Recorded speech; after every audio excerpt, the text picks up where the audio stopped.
My knees hit the cold, metal floor with a thud loud enough to echo through the cavernous chamber. It wasn't pain that brought me down, but the crushing, suffocating weight of our circumstances. We had lost. Not just a battle, a skirmish, or a strategic position. Earth had lost the war. The news crackled through the ancient comms unit I'd salvaged. All units, this is Admiral Jang. I repeat, all units, fall back to Theta Base. Immediate evac protocols are in effect. His voice broke at the end. I couldn't bring myself to hate him for it. Theta Base, it was our last sanctuary. A bunker complex buried miles beneath the lunar surface. It was our Fort Knox, our Alamo, our final bastion of hope. And now, it felt more like a tomb. I clawed my way up, the slick sheen of fear gluing my palms to the flooring. The world tilted, my vision tunneling as I staggered towards the viewport. I'd always been claustrophobic, terrified of the cold, in different depths of space. But never like this.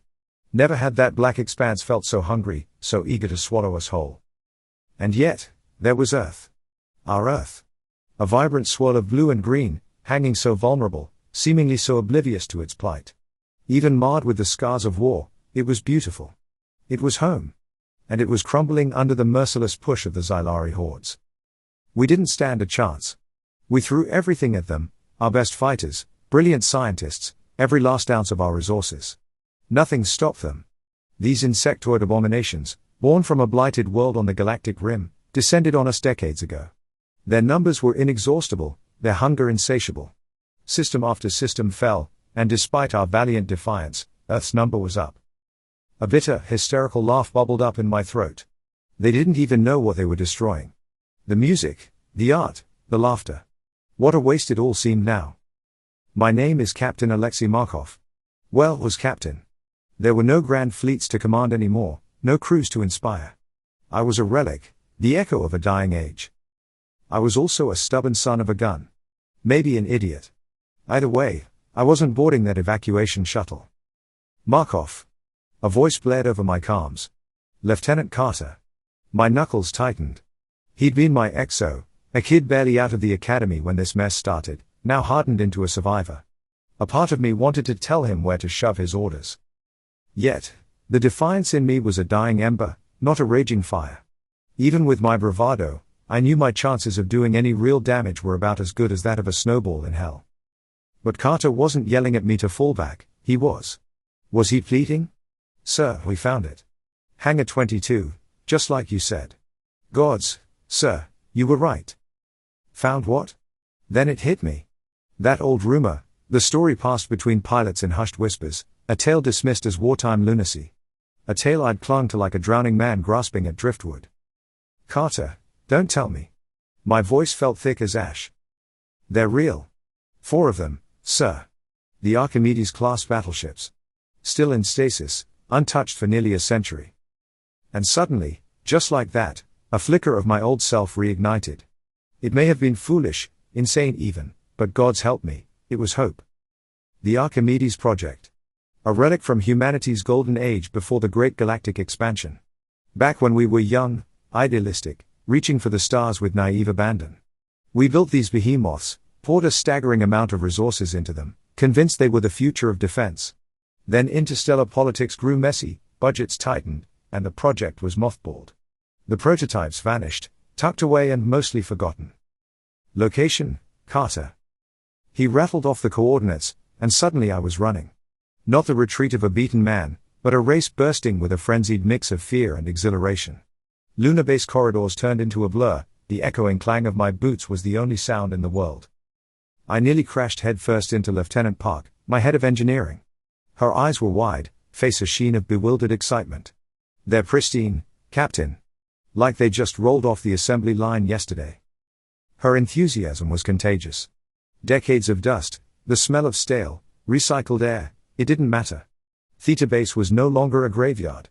It was a time capsule, a desperate gamble back when humanity had the nerve to dream big. Hangar 22 should have been locked down, buried under levels of security. We'd always assumed the Archimedes prototypes were gone, probably scrapped for parts decades ago. But the gaping doors and flickering emergency lights told me otherwise. This dusty corner of the moon had become the last safe harbor for the ghosts of our past. And there they were. 4 gargantuan ships, impossibly sleek and menacing. Not our usual boxy, functional warships, these were titans shaped with an artist's touch, like they were meant to soar, not merely survive. The lines, the angles, they whispered power, a forgotten promise of dominance. Archimedes, I murmured the name, feeling its historic weight. Suddenly, I wasn't just Captain Markov. I was a torchbearer, a desperate fool trying to light a beacon in the encroaching darkness. Park was beside me, her eyes gleaming. Experimental pulse cannons, sir. Disruptor torpedoes. Prototypes that never made it past the testing stage. And look. She pointed upwards. We both gawked. Each ship, in addition to its monstrous regular armament, bore a single, colossal energy cannon mounted along its central axis. They were the stuff of nightmare fuel, weapons rumored to be powerful enough to crack a small moon. Why were these things shelved? I muttered. The fear was still there, a cold stone lodged in my gut, but it was edged out by a desperate curiosity. Too volatile, sir, said a voice behind me. Damned if it wasn't Carter. The energy buildup, it put insane stress on the ship's power cores. Test pilots reported blackouts, systems malfunctioning. One ship even tore itself apart during firing. And yet, here they are, I gestured to the sleeping behemoths. Armed and waiting. Waiting for what, sir? Carter sounded almost cautious. Going out in one of those. I finished his sentence for him. It's a long shot on our best day, and those days are behind us. Park, bless her, had the audacity to smirk. Captain, sometimes you gotta roll the dice, even if they're loaded against you. I surprised myself then by laughing. Maybe we had become a little unhinged out here. Maybe desperation clung to madness the same way a drowning man clung to a flimsy rope. Yet, looking at the awestruck faces of my crew, a simple truth dawned on me. I wasn't doing this for Earth anymore, not directly. It was about these people, the last few holding on to the fading embers of what it meant to be human. Prep the Archimedes 1 for launch. I want full system checks, battle readiness in 6 hours, I ordered, my voice stronger than it had been in weeks. And as the words left my mouth, I felt it, a shift in the air, the stale resignation replaced with a frantic energy I hadn't thought possible anymore. Carter and Park saluted, then bolted off like they had rockets strapped to their heels. I lingered, staring in wonder at the ship that would be my chariot to hell and, just maybe, back. They hadn't simply stashed these ships away, they'd preserved them, revered them. Whoever planned this, they did so with the same stubborn conviction I felt kindling in my gut. They'd given us a chance, a sliver, and by all the stars, I was going to take it. 6 hours. It felt like a blink of an eye. One moment, the hangar was a whirlwind of controlled frenzy, the next, a hush fell over the crew, an unspoken tension hanging in the air. Even I felt it, the familiar twist in my gut that spoke more of an empty stomach than actual nerves. I wasn't a hero, never had been. But you throw enough years into the service, stare down the enemy often enough, and something hardens within you. That, or you break. I'd never been the breaking type. Archimedes 1 hummed with barely contained power around me. The bridge was a stark contrast to the utilitarian cockpits in our standard destroyers. This was an instrument of devastation reeking of both old-world luxury and cutting-edge tech. Every surface, from the sleek lines of the command consoles to the leather-bound captain's chair, whispered of meticulous design that transcended mere functionality. Captain. Carter's voice crackled through my calms. Ship systems are a go. But sir, you should know, the power core, it's spiking like crazy. Just like the reports said. My hands tightened on my chair's armrests. Can we dial it back? A pause. We're trying, sir. Energy containment's barely holding. It feels like the whole ship's gonna blow before we even shove off. Noted, I said, but damn if there wasn't a slick sheen of sweat rolling down my back. Park, status on the main cannon? Charged and ready, sir. But, well, you've seen the readings. She didn't need to elaborate. The energy readout for the cannon pulsed an angry red. Enough juice to level a city, and just as likely to level us in the process. We fired that thing once, I muttered, and it might just crack the ship in half. That's if we even live long enough to fire at all, Carter added dryly. Wonderful. And here I'd hoped for a shred of blind optimism from my crew. Park chimed back in, Captain, I'm picking up multiple Xylari signatures on long-range scanners. Their scouts have found us. Decision time. That fickle beast that had haunted me since Earth fell. I could order everyone back into the base, pray the Xylari didn't follow, Give us time to maybe get these experimental beasts under control. But that was delaying the inevitable, hiding like cowards instead of. Instead of what? Going out in a blaze of suicidal glory? Taking a wildly unpredictable ship into battle against impossible odds? That twist in my gut transformed into a burning knot. Carter, set course for the main Xylari fleet. Maximum thrust, I said, the words leaving me before I could fully process their implications. Silence hung heavy on the comms, then Carter responded, "Aye, sir." In his tone, I heard the mixture of fear and grim resolve that mirrored my own. "Park," I continued, "I want target locks on their largest capital ships. Prepare the disruptor arrays." "Captain, you sure about?" She hesitated. "Those arrays aren't exactly stable either." I cut her off. "If we don't get a shot out quickly, we'll be a crater on the moon before we can even aim the damn main cannon, understood?" There was a collective, "Yes, sir," from my crew. They might think I'd lost my mind, but they wouldn't disobey a direct order. For that much, at least, I was still grateful. Archimedes 1 lurched forward as we disengaged from the hangar. The force of acceleration slammed me back into the plush command chair. Yet, there was something exhilarating in that raw power. For the first time in weeks, I felt we were pushing back, not just reacting. The lunar surface dropped away as we shot into the inky void. Stars glittered all around us, a chilling reminder of the vast, uncaring universe. And cutting through that expanse was the horror we faced, the Xylari fleet. They looked like a plague spreading across the cosmos. Their ships weren't crafted, they were grown, twisted monstrosities of organic metal and iridescent chitin. Our reports pinpointed their flagship, a grotesque hive-like behemoth, easily dwarfing even Archimedes 1. They were winning, consuming, and we were a speck of defiance in their path. "Weapons locked." Park's voice, normally calm and collected, had a frantic edge. "Targeting their lead capital ship. Disruptors at 80% charge." "Let 'em have it," I ordered. An experimental ship and experimental weapons. Maybe I really had lost it. The ship shuddered under the recoil as the disruptors fired. No conventional missiles or lasers, but crackling bolts of energy pulsating with a strange, sapphire glow. They streaked across the void so quickly it was almost impossible to track them. Then, impact. The Xylari capital ship seemed to twitch. Not in the way of a ship listing under damage, but a full-body spasm that sent ripples through its grotesque hull. Secondary disruptors charging. Park's voice was almost a shout now. "Captain." Multiple lock-ons from the Xylari swarm, Carter chimed in, his voice tight. "Incoming fighters. Evasive maneuvers. Helm, get us some cover behind the lunar debris." I barked. The Archimedes was a battleship, not a nimble dogfighter. I twisted around in my chair to look out the viewport. The debris field from a long-lost battle between early Earth fleets and some pirate raiders stretched out before us.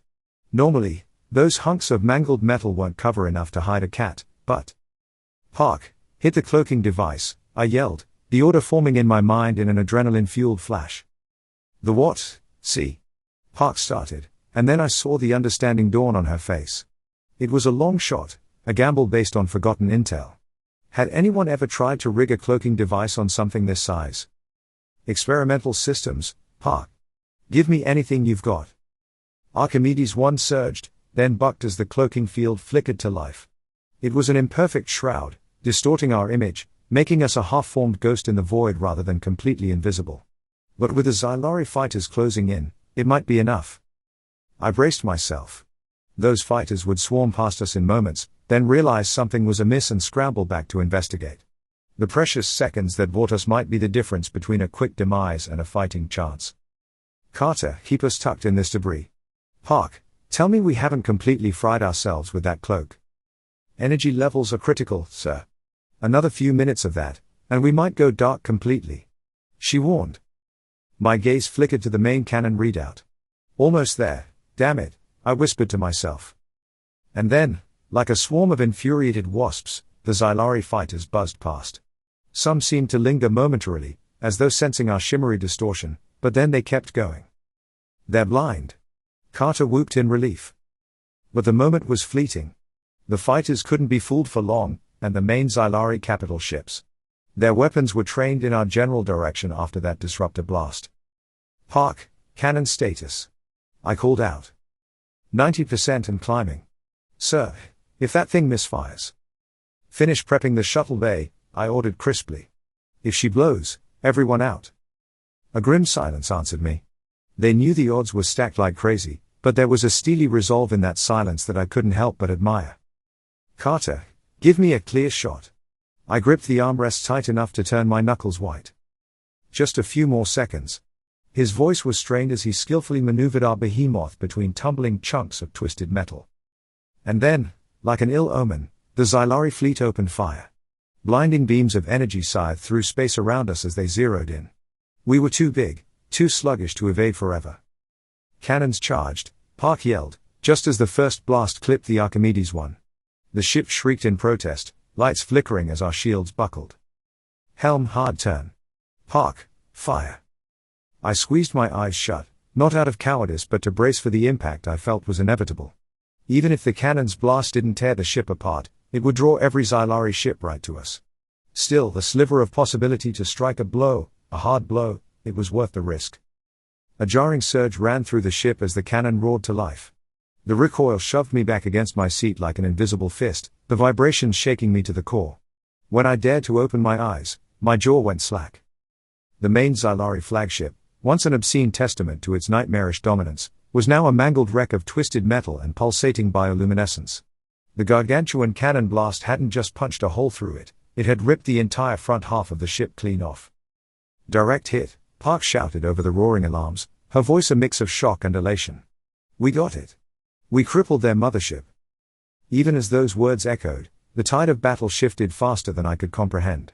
Xylari cruisers, previously moving with their usual terrifying coordination, now lurched and swerved as if their central command structure had been severed.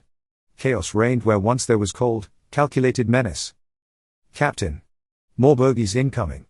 Carter's words tore me away from the sight of disarray within the Xylari ranks.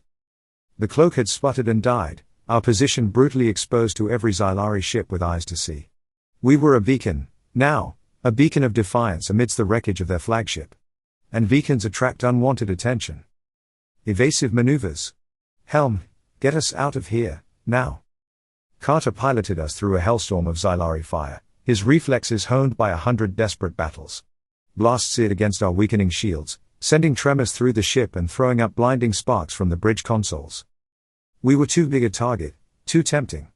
Every vessel within range seemed to be firing at us now. The Archimedes bucked and groaned under the relentless barrage, and though my heart hammered in my chest, a detached part of me was in awe of the sheer punishment the experimental ship could withstand. We're taking heavy fire. Shields at 20%. Park screamed from her station. Carter, get us to that asteroid field. I pointed at a dense, chaotic cluster of rock and ice. Even if it's only half the cover we need, it's better than being a sitting duck out here. He nodded grimly, the strain evident in the tight line of his mouth. Through the swirling mayhem, I caught glimpses of the Xylari swarm fighters reorienting. They were regrouping, turning towards us with predatory intent. With their capital ships scrambling, it was up to the smaller, faster ships to stop us. Park, I need those disruptors back online, I yelled. Anything to keep the fighters off our tail while we made a dash for the asteroids. Sir, the core, it can't handle it. She looked terrified. The energy build-up, it's already redlining. I don't care, Park. If those fighters catch us, we're dead. I could see the conflict on her face, the battle between obedience and self-preservation. And damn it, I didn't blame her. We were staring into the abyss. But so was Earth, so was everything we had bled for. Sir. She faltered, then her posture firmed, the fear in her eyes replaced by grim determination.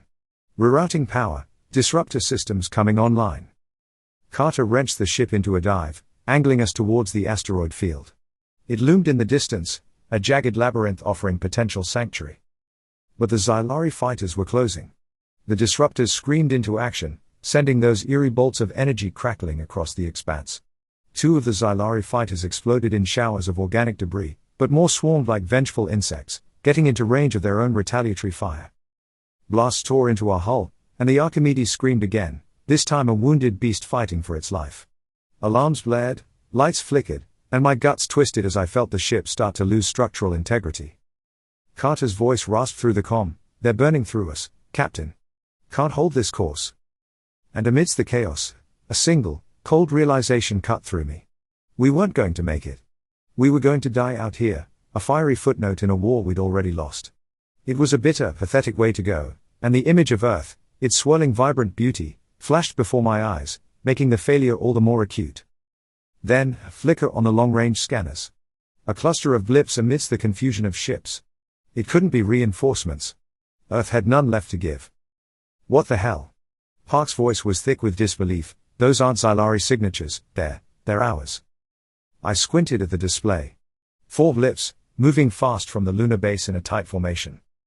Are they insane? Carter blurted out. Just then, an urgent message crackled across our comms, its clarity cutting through the mayhem. Archimedes 1, this is Archimedes 4. We've got your back. It was a woman's voice, crisp, authoritative, familiar. My brain struggled to place it amidst the adrenaline pounding through my veins. And then it hit me. Admiral Zhang? My voice was a bewildered croak.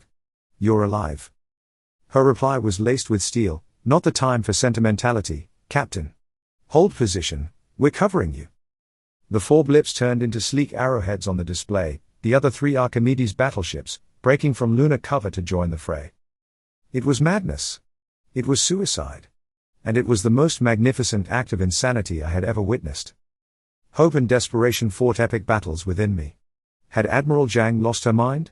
Or was there something in these experimental relics, some secret untapped power that she knew about and I didn't? The other Archimedes ships wove around us, firing devastating broadsides at the Xylari swarm, buying us precious seconds. Yet we were still crippled, barely hanging on, and the Xylari fleet was now fully alerted to our presence. This wasn't a victory, not yet. It was a reprieve at best, and a baffling one at that. What could they hope to achieve? Why sacrifice themselves? What game was Zhang playing? As relief mixed with a whole new brand of terror, one thing became certain: Earth wasn't going down without one hell of a final fight.